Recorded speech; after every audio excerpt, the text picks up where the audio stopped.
Now you have your Beanz subscription, you have freshly roasted coffee just like the best cafes use, and all you need to do is get it dialed in. I'm Michael, a UK coffee tasting champion and world coffee tasting finalist, and I'm here to help you dial in your next coffee. Coffee can feel at times like you're in Alice in Wonderland, falling down the rabbit hole, with a seemingly endless well of knowledge to understand and know. Hopefully, with this video, you'll feel more comfortable taking those first steps into learning the foundations of great espresso. Let's dial in the block by Redemption on the Barista Express. Now, assuming you have placed the single wall double shot basket in the portafilter, and you've also chosen to extract a double espresso with both at the same starting point for dialing in your coffee. Here's what my bar setup looks like from accessories to placement. Pause here if you need a minute to set yourself up to brew along. At a minimum, grab a dry towel. This coffee is the classic full-bodied house espresso blend that has notes of milk chocolate, caramel and hazelnut, with a little dried fruit sweetness reminiscent of raisins. For this coffee, we landed on grind setting 6. Yours may be different and that's okay. Grab your portafilter and wipe it out with a clean, dry microfiber cloth. Insert the dosing funnel on the portafilter with a small click. This is going to keep all the coffee in the basket while you're grinding. While this happens, I'm going to purge the group head to remove any residual coffee and refresh the hot water. Press and purge. My starting brew recipe is 18 grams of freshly ground coffee. We're going for around 25 to 30 seconds of brew time, resulting in just under 60 mils or grams of espresso in the cup.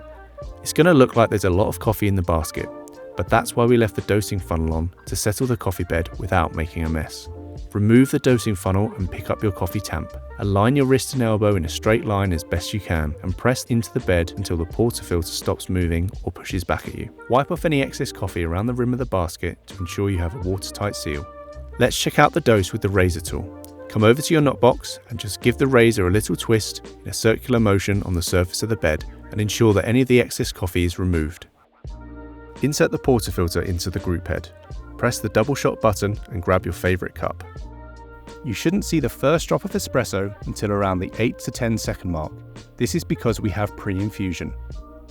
This starts the water at lower pressure to evenly distribute the water throughout the coffee grounds and prevent uneven extraction. This will result in a slow saturation of the coffee bed and a full extraction of the sugars, acids, omegas and lipids that make up a delicious espresso.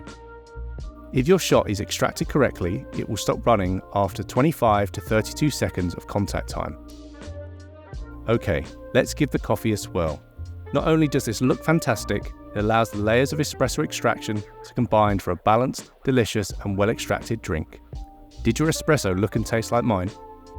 The number one goal of adjusting the grind is either to slow down or speed up the flow of water through the coffee bed. Don't be afraid of this step. We can always adjust it back.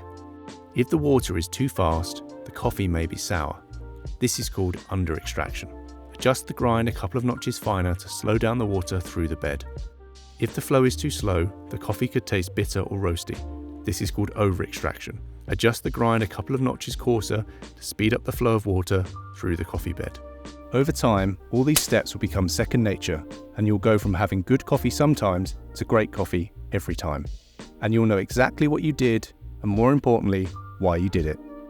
Explore all our curated specialty coffees at beanz.com by Sage.